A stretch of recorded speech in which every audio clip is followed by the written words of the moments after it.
नमस्कार बच्चों, स्वागत है आपका एसए कोचिंग सेंटर पर। मैं हूं सूरज कुमार, बस्ती उत्तर प्रदेश से। जितने बच्चे अटल आवासीय विद्यालय प्रवेश परीक्षा कक्षा 9 की तैयारी कर रहे हैं, वो सभी बच्चे आज का ये क्लास पूरा जरूर देखेंगे। इसमें जितने भी क्वेश्चन करवा रहे हैं, इन सभी क्वेश्चनों को जरूर तैयार करेंगे, क्योंकि इसमें से क्वेश्चन मिलने की ज़्यादातर संभावना है। तो आइए इस क्लास को शुरू करते हैं। नींबू का रस है। हाँ, और इसके ऑप्शंस हैं सुचालक, कुचालक, अर्धचालक और चुंबकीय। तो यहाँ सबसे पहले ये समझना होगा कि सुचालक और कुचालक होते क्या हैं। बहुत अच्छा सवाल है। देखिए, आसान भाषा में जिन चीजों से बिजली मतलब करंट आसानी से गुजर जाता है, वो सुचालक या कंडक्टर कहलाते हैं। जैसे तांबे का तार। बिल्कुल।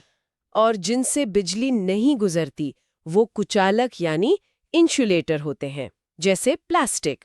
तो नींबू का रस इनमें से क्या है? ये तो एक तरल है। सही। यहीं पर बात दिलचस्प हो जाती है। नींबू के रस में एसिड होता है, अम्ल।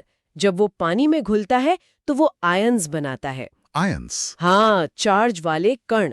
और इन्हीं आयंस के चलने की वजह से नींबू का रस बिजली का सुचालक बन जाता है। अच्छा, तो इसमें इलेक्ट्रॉन्स नहीं, आयंस करंट को लेकर चलते हैं। एकदम सही। तो इस प्रश्न का सही उत्तर है ऑप्शन ए, सुचालक। ठीक है। अगला प्रश्न है प्रश्न 2। निम्नलिखित में से कौन विद्युत का सुचालक नहीं है? और विकल्प है नल का जल, नमकीन जल, पेट्रोल और चूने का पानी। ये थोड़ा ट्रिकी है। नल का पानी तो सुचालक होता है, ये तो पता है। हाँ, क्योंकि उसमें कई तरह की अशुद्धियां और लवण घुले होते हैं जो आयन बनाते हैं। यही बात नमकीन जल और चूने के पानी पर भी लागू होती है। तो बचा पेट्रोल। जी, पेट्रोल एक कार्बनिक यौगिक है। इसमें मुक्त आयन नहीं होते, इसलिए यह विद्युत का सुचालक नहीं है। तो सही उत्तर हुआ ऑप्शन सी, पेट्रोल। बिल्कुल। अब आते हैं प्रश्न 3 पर। आंसू जल डिस्टिल वाटर है और विकल्प है सुचालक, कुचालक। हाँ, तो आसुत जल के बारे में क्या लगता है? यहीं पर मुझे एक सवाल आता है। हम हमेशा सुनते हैं कि पानी से करंट लगता है, तो ये सुचालक होना चाहिए, लेकिन यहाँ एक कुचालक कैसे हो सकता है? यही सबसे बड़ा कंफ्यूजन है। देखिए, आसुत जल या डिस्टिल्ड वाटर पानी का सबसे शुद्ध रूप होता है। मतलब उसमें कोई मिनरल्स नहीं होते? कुछ भी नहीं, कोई लवण नहीं, कोई अशुद्धि नहीं।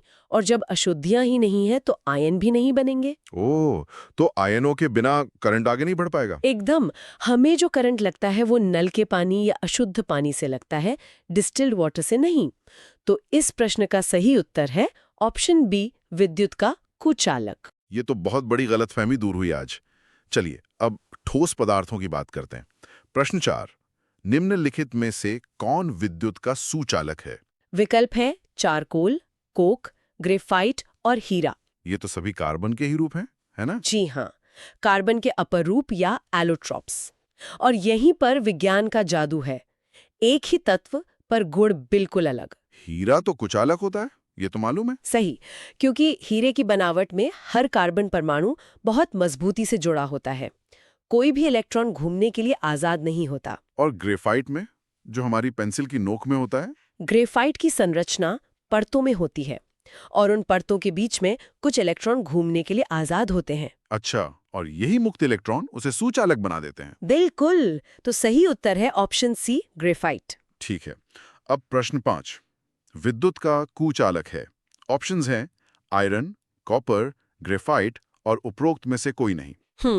तो आयरन और कॉपर ये दोनों तो धातुएं हैं। मतलब पक्के सुचालक। हाँ, और ग्रेफाइट जैसा हमने अभी देखा वो भी सुचालक है। तो इसका मतलब इनमें से कोई भी कुचालक नहीं है।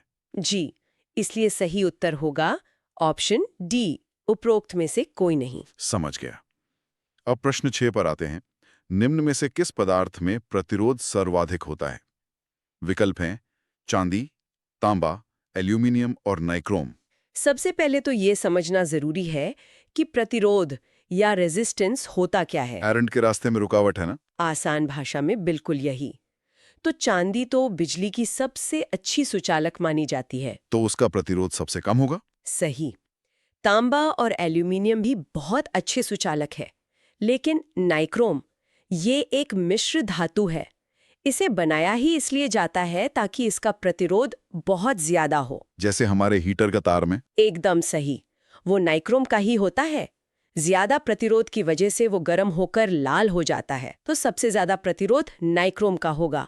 सही उत्तर है ऑप्शन डी। ठीक है, अब कुछ मात्रकों और परिभाषाओं पर सवाल है। प्रश्न 7, विद्युत वाहक बल ईएमएफ का मात्रक है। ईएमएफ या इलेक्ट्रोमोटिव फोर्स, ये असल में कोई बल नहीं है बल्कि ऊर्जा है। ऊर्जा? हाँ, एक यूनिट आवेश को पूरे सर्किट में घुमाने में जितनी ऊर्जा लगती है या जितना काम करना पड़ता है वही ईएमएफ है। इसका सूत्र है WQ, यानी जूल प्रति कूलम। और जूल प्रति कूलम को ही वोल्ट कहते हैं। बिल्कुल, तो सही उत्तर है ऑप्शन सी, जूल प्रति कूलम। अगला सवाल, प्रश्न 8, किलोवाट घंटा kWh मात्रक है। ये बहुत जरूरी सवाल है। सर, इसमें वॉट लगा है, तो ये शक्ति यानी पावर का मात्रक होगा। यहीं पर लोग गलती करते हैं। देखिए, सिर्फ किलोवाट शक्ति का मात्रक है, लेकिन जब उसमें घंटा यानी समय से गुणा हो जाता है तो ऊर्जा यानी एनर्जी का मात्रक बन जाता है। अच्छा। हाँ, हमारे घरों का जो बिजली का बिल आता है ना, वो kWh में ही आता है, जिसे हम आम भाषा में यूनिट कहते हैं। तो ये ऊर्जा का मात्रक है। सही उत्तर हुआ ऑप्शन बी। जी। अब प्रश्न 9, ये एक अलग तरह का सवाल है। उस शब्द युग्म का चयन कीजिए जो दिए गए शब्द युग्म के समान संबंध व्यक्त करता है। विद्युत धारा डैश एम्पियर। हाँ, ये एनालॉजी का सवाल है, हमें संबंध देखना है। यहाँ भौतिक राशि और उसके SI मात्रक का संबंध है। विद्युत धारा को एम्पियर में मापते हैं। सही। तो अब ऑप्शंस देखते हैं। क्या कार्य का मात्रक जूल है? हाँ। क्या प्रतिरोध का मात्रक ओम है? हाँ। क्या बल का मात्रक न्यूटन है? हाँ। ये तो तीनों ही सही लग रहे हैं। प्रश्न में कुछ अस्पष्टता हो सकती है, लेकिन आमतौर पर ऐसे प्रश्नों में जो सबसे मौलिक संबंध होता है उसे चुनते हैं। बल और न्यूटन एक बहुत ही सीधा और मौलिक संबंध है। चलिए, हम ऑप्शन सी को सबसे उपयुक्त मानकर चलते हैं। बल न्यूटन। ठीक है। अब प्रश्न 10, इलेक्ट्रॉन पर आवेश होता है। ये तो याद करने वाला तथ्य है। हाँ, ये एक मौलिक स्थिरांक है। हर विज्ञान के छात्र को ये मान याद होना चाहिए। इसका मान है 1.6 × 10⁻⁻19 कूलम। सही। तो सही उत्तर है ऑप्शन ए। चलिए, अब परिपथ के अवयवों पर आते हैं। प्रश्न 11, विद्युत बल्ब में कौन सी गैस भरी होती है? तो बल्ब के अंदर एक पतला सा तार होता है, फिलामेंट। जब वो गर्म होता है तो रोशनी देता है। हाँ। अगर बल्ब में हवा होगी तो हवा की ऑक्सीजन उस गर्म तार से क्रिया करके उसे जला देगी। तो तार टूट जाएगा? बिल्कुल। इसीलिए बल्ब के अंदर एक अक्रिय गैस यानी इनर्ट गैस भरते हैं जो क्रिया नहीं करती, जैसे कि आर्गन या नाइट्रोजन। तो विकल्प में आर्गन है। ऑप्शन ए सही है। जी। और अगला सवाल इसी से जुड़ा है। प्रश्न 12, बल्ब का तंतु यानी फिलामेंट किस धातु का बना होता है? तो फिलामेंट के लिए हमें एक ऐसी धातु चाहिए जो बहुत ज्यादा गर्म होने पर भी पिघले नहीं। मतलब जिसका गलनांक या मेल्टिंग पॉइंट बहुत ज्यादा हो। एकदम। और वो धातु है टंगस्टन। टंगस्टन का गलनांक बहुत ही ज्यादा होता है। इसलिए सही उत्तर है ऑप्शन सी, टंगस्टन। सही है। प्रश्न 13 में एक चित्र दिया है, माइनस, प्लस, और पूछा है कि ये क्या प्रदर्शित करता है? ये विद्युत परिपथ में इस्तेमाल होने वाला एक प्रतीक है। इसमें आप देख सकते हैं कि संपर्क टूटा हुआ है। बीच में गैप है। इसका मतलब है कि स्विच खुला है, यानी ऑफ है। परिपथ टूटा हुआ है और करंट नहीं बहेगा। तो ये एक खुली स्विच, ओपन स्विच है। Option A. जी। प्रश्न 14, एलईडी संदर्भित है, मतलब एलईडी का पूरा नाम पूछा है। हाँ, एलईडी का फुल फॉर्म। ये तो लाइट एमिटिंग डायोड होता है। बिल्कुल, हिंदी में प्रकाश उत्सर्जक डायोड। तो सही उत्तर है ऑप्शन ए।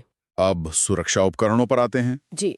प्रश्न 15, ऐसा यंत्र जो परिपथ में विद्युत धारा की सुरक्षा सीमा से अधिक हो जाने पर स्वतः ही बंद ऑफ हो जाता है। ये हमारे घरों की सुरक्षा के लिए बहुत जरूरी है। पहले इसकी जगह फ्यूज इस्तेमाल होते थे जो जल जाते थे। हाँ, लेकिन अब ये आधुनिक उपकरण आ गया है। जब भी ओवरलोड या शॉर्ट सर्किट होता है तो ये अपने आप ट्रिप हो जाता है। और ये है एमसीबी। जी, एमसीबी यानी मिनिएचर सर्किट ब्रेकर। सही उत्तर है ऑप्शन बी। ठीक है। प्रश्न 16, विद्युत धारा मापते हैं विद्युत धारा का मात्रक हमने अभी देखा था, एम्पेयर। और जिस यंत्र से मापते हैं उसे एमीटर कहते हैं। सही। तो दिए गए विकल्पों के अनुसार हम धारा को एम्पेयर में मापते हैं, ऑप्शन बी। अगले 2 सवाल बहुत दिलचस्प हैं। प्रश्न 17, एक आदर्श वोल्टमीटर का प्रतिरोध होता है। और प्रश्न 18 है, एक आदर्श अमीटर का प्रतिरोध होता है। ये आदर्श शब्द का क्या मतलब है यहाँ? और एक का अनंत है और एक का शून्य, ये थोड़ा कंफ्यूजिंग है। इसे ऐसे समझिए, अमीटर का काम है करंट मापना। उसे हम सर्किट के रास्ते में यानी श्रेणी क्रम में लगाते हैं। ठीक है। अब हम चाहेंगे कि अमीटर सर्किट के करंट में कोई बदलाव ना करे। वो तभी होगा जब अमीटर का अपना कोई प्रतिरोध ना हो, मतलब एक सीधा खुला रास्ता। तो आदर्श अमीटर का प्रतिरोध 0 होना चाहिए। बिल्कुल। तो प्रश्न 18 का उत्तर है ऑप्शन ए, 0। और वोल्टमीटर? वोल्टमीटर को वोल्टेज मापना है, 2 बिंदुओं के बीच का अंतर, तो उसे हम समानांतर में लगाते हैं। हम चाहते हैं कि वो सिर्फ वोल्टेज को मापे, सर्किट से कोई भी करंट ना ले। अच्छा, अगर वो करंट ले लेगा तो रीडिंग गलत हो जाएगी। सही। तो वो करंट तभी नहीं लेगा जब उसका अपना प्रतिरोध अनंत हो, मतलब करंट के लिए वो एक बंद रास्ता हो। समझ गया। तो आदर्श वोल्टमीटर का प्रतिरोध अनंत होना चाहिए। प्रश्न 17 का उत्तर है ऑप्शन ए, अनंत। बहुत बढ़िया। चलिए अब कुछ संख्यात्मक प्रश्नों की ओर बढ़ते हैं। प्रश्न 31,